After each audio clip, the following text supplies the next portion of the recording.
To Sydney now, where New South Wales Labor is pushing for more transparency around the distribution of government grants to put an end to pork barrelling. They've introduced a new bill that would establish guidelines to ensure grants are distributed fairly and equitably. Let's go live to the opposition leader, Chris Minns, in Sydney. Chris Minns, ending pork barrelling, it's a big ask, isn't it?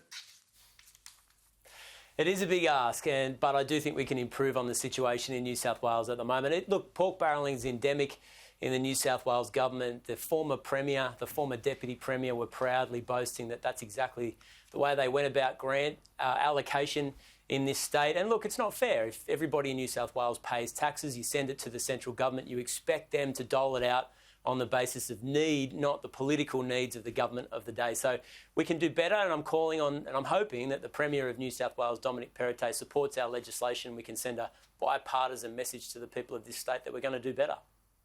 Tell us how this would work, your approach.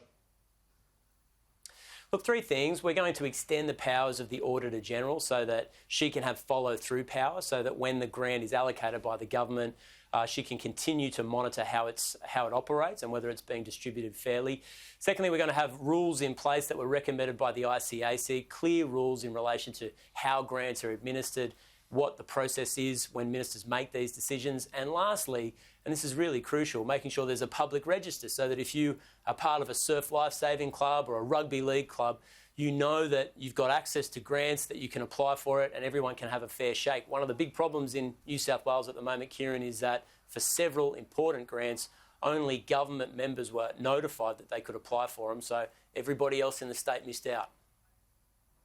Let's look at the broader issues at the moment, not seeing it so much in Sydney right this minute, but around the nation in WA and Victoria, certainly this post-lockdown scenario where laws are introduced. WA, obviously not lockdowns, but the mandates on vaccines.